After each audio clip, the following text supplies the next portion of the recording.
Information fueled. Opinion driven. This is Nashville's Morning News with Dan Mandis. And so, my fellow Americans, We talk news. 6:06, Nashville's Morning News on Super Talk 99.7 WTN. Good morning to you, friends. Welcome on into your Friday, January 10th. And yes, indeed, it is a snow day. I think every single school across Tennessee is closed. We have a lot of snow coming. People checking in on the Super Text line, 615-737-9986, telling us where along the Middle Tennessee area the snow is beginning to fall. Dixon, they say that the snow is beginning to fall there. So we'll continue to watch the snow. We'll continue to watch the weather and the roads for you as well. The fires do continue to burn in California.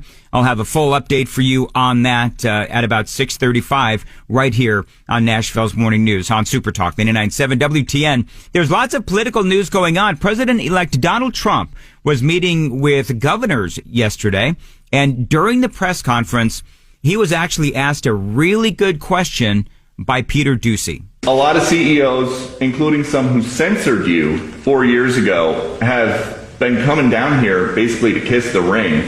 Did they change or did you change? You know, what a really great question. I believe that the turnaround of these CEOs talking about, Mark Zuckerberg and some of these folks is similar to the turnaround of America on Donald Trump. Not on a lot of us who I'm talking and you're listening, because a lot of us have been with Donald Trump, if not day one, then shortly thereafter. But a lot of folks across America, including people like Jeff Zuckerberg, have been red-pilled. Far as the CEOs go, specifically talking about Mark Zuckerberg, he literally banned, you remember this, he banned Donald Trump from Facebook and Instagram. He donated heavily to Democrats. Facebook censored Republicans. I mean, it was bad. And we talked about this stuff every single day on WTN. But now you have Facebook, actually, we spoke about this earlier this week. You have Facebook announcing that no longer will they be using those dreaded fact checkers. No. And the censorship is supposedly gone. And so now Mark Zuckerberg actually going to Mar-a-Lago and donating $1 million to Donald Trump's inauguration. And so this is what the president-elect had to say about all that. Well, maybe we all changed. I think they've gained a lot of respect. I think they looked at the mandate that we got. As you know, we won the popular vote, as I said. We won all 7 swing states, and we won them by a lot. We didn't win them by a little. We won them by a lot, and we won the popular vote by a lot. I think that had an effect. I also think it's like, let's get something done. Right. I mean, I've actually wondered if a guy like Zuckerberg actually feels guilty for having such a huge hand in putting Joe Biden and the Democrats in office. Dude donated $419 million. $419 million to all of those nonprofits that, of course, ended up going to Democrats. Zuckerbucks, they called them. Zuckerbucks, they called them. And they went to a lot of Democrats in local elections. And, of course, federally as well, congressional races and so forth. So he did have a hand in all of the ills that we are dealing with today. Illegal immigration. We could talk about, obviously, all of the censorship, the inflation, all of these things. Courtesy of the Democrats and the people that put them there. And that $419 million that Zuckerberg donated, it helped put the Democrats in charge, obviously. And the Democrats are the reason why we are in the position that we're now in. And so when Donald Trump says, and I thought it was really interesting what he said. Well, maybe we all changed. I think they've gained a lot of respect. I think they looked at the mandate that we got. As you know, we won the popular vote, as I said. We won all 7 swing states. Yeah, he's right. He won all 7 swing states. It is a mandate, clearly.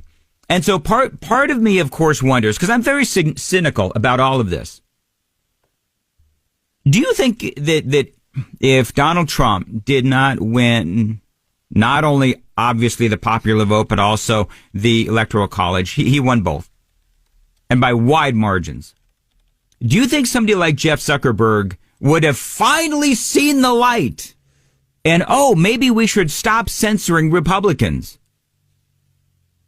Do you think that the Democrats, the Mark Zuckerbergs of the world, would have come to their senses and stopped censoring Republicans and all of these other, things that they're doing to cozy up to Donald Trump, donating to his inauguration and all of that? Or do they realize that they are on the wrong side of history? Because they certainly were.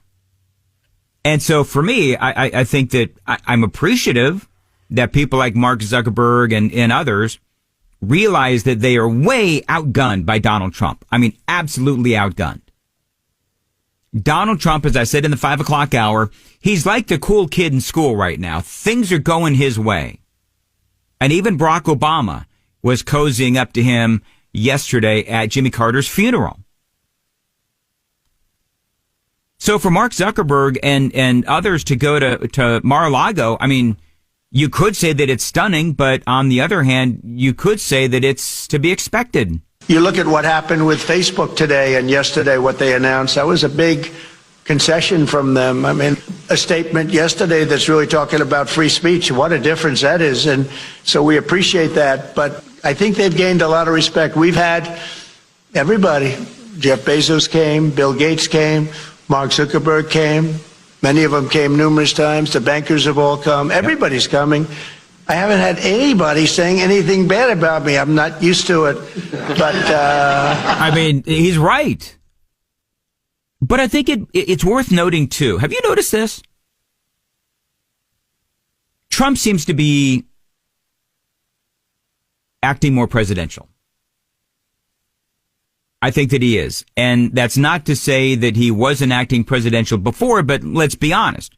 Donald Trump, especially way back when, he said a lot of things and he did a lot of things that triggered a lot of people, whether that was right, wrong, whatever. But the reality is, and I can hear it in his voice, that something flipped in the mind of Donald Trump. And maybe it's because he's got scoreboard now. He had a great first 4 years and he kicked the living crap out of Kamala Harris and Joe Biden. And so now he is being a gracious winner. There is something to be said for that. Now, he's going to go after political targets as he should, like, for example, Gavin Newsom. But I think it's really interesting, the turnaround of Jeff Zuckerberg, because I think that his turnaround is sort of emblematic of people across America who hated Donald Trump and went from hating Donald Trump to, okay, maybe he's not so bad, to respecting him and actually admitting that his policies were good for America and his promises in his second term will be good for America. Details straight ahead. 6:15. Time to check the roads on WTN. 6:15. Nashville's Morning News on Super Talk 99.7. Weather today, high of 33 and low of 25. Right now it's 28 degrees. Snow is supposed to be starting right around 8 o'clock in Nashville. But you know what's happening in your neck of the woods. Folks, we got 100,000 watts of FM radio here, so it's hard to tell where it's snowing at any given time. But most certainly, if you can hear my voice on the radio and you're in Tennessee, you will get snow at some point. And appreciate you listening to Nashville's Morning News on Super Talk 99.7 WTN. I remember in school one time, a kid was getting picked on, bullied. Beaten up, actually, and one day it got so bad, and suddenly it was really interesting, and I'll always remember this. One of the bullies turned and realized that he had gone too far, realized that he was the problem and not the kid being bullied. So the bully actually apologized to the bullied, and they became friends, and I'm wondering if perhaps the same applies here, where you had all of these people in the media, Zuckerberg, some of the Democrats as well, obviously, where they've suddenly become aware and they've realized that they were the problem. And that oftentimes when Donald Trump did or said some of the things that he did, that he was responding to them bullying him. And trust me when I say, I understand that Donald Trump certainly had his moments as well. But for Jeff Zuckerberg to go to Mar-a-Lago and, as Peter Doocy said, whatever, kiss the ring, whatever it is. One of the things I think that really helped turn him around was that assassination attempt. Yeah, I mean, seeing Donald Trump get up after getting shot in the face and pump his fist in the air with the American flag is one of the most badass things I've ever seen in my life. But, and I think, look, at some level as an American, it's like hard to not get kind of emotional about that spirit and that fight. And I think that that's why a lot of people like the guy. There's a lot of reasons why people like the guy. That was pretty amazing. So now you have Trump, of course, in what has to be one of the craziest political periods in history, with 2 assassination attempts, all that lawfare, which, by the way, continues to this day, no thanks to the Supreme Court. Of course, Donald Trump being charged with all these crimes, and again, the lawfare, the raid of Mar-a-Lago. Then, of course, the campaign that he had against Joe Biden and Kamala Harris. Donald Trump won, and he won big time. So I think that there's a lot of people that have had this journey like Mark Zuckerberg, where they've hated him, they accepted him, they respect him, they like him, and now they're donating to his inauguration. And part of this, of course, is Donald Trump's resilience and his policies and his track record, especially compared to Joe Biden and Kamala Harris and what they stand for. A lot of it's respect. I think they respect the Republican Party. The Republican Party has become a much bigger party.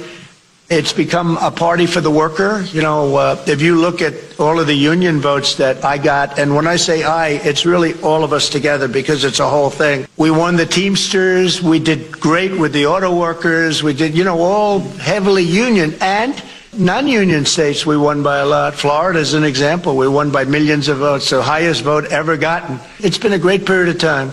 All right, so that Donald Trump, he did do better with every single demographic, every single voting bloc. Joe Biden had an 8-point lead in 2020. Trump talking about the unions. Joe Biden had an 8-point lead in 2020 with those unions. An 8-point lead. But in 2024, Donald Trump and Joe Biden actually tied among union members in swing states. Now, I don't want to constantly relitigate and regurgitate Trump's win, but he is right. He made big time inroads with unions. But not only with unions, as you just heard, but with, as I just said, all demographics all across the country. But in answer to Peter Doocy's question, a lot of it's respect. I think they respect the Republican Party. And there is a lot of respect for the Republican Party. I mean, clearly there is. And the reason why there's a lot of respect is because of the abilities of Donald Trump and the abilities of the Republican Party and all of the things that we have done as a party to try to get America back on the right track. So it is interesting, and I do like what Peter Doocy has to say. A lot of CEOs, including some who censored you 4 years ago, have been coming down here basically to kiss the ring. Did they change or did you change? I kind of want to know from you. Do you think, and the super text line is open, 615-737-9986, do you think Donald Trump has changed? Or do you think the media and the Trump critics like Mark Zuckerberg, do you think they have changed? I do believe that Donald Trump is making a concerted effort to be more presidential. Or maybe it just comes from being the big dog and having an outstanding track record and knowing the state of the country right now. He wants to do everything that he possibly can to get us back on track. But I want to know what you think. The phone number, 615-737-9986. Dan Mandis here with a question for you, friends. If your roof was destroyed in a storm, how much of that replacement cost would your insurance company cover? Now, if you don't know, you really do need to ask, because some insurance companies refuse to pay full replacement cost. They're going to deduct money for an older roof. Now, that means that the insurance company is going to depreciate how much they pay for your roof claim. An older roof, they're going to pay you less, and that could leave you on the hook for thousands of dollars. Now, my friends at King & Associates Insurance, they will pay full replacement costs. So whether you have to replace a 10-year-old roof or a 2-year-old roof, they will pay for it to be replaced, period. It is that kind of focus on customer service that makes King & Associates Insurance one of the best insurance companies around. 615-329-8121. Tell them Dan Mandis told you to reach out. 615-329-8121.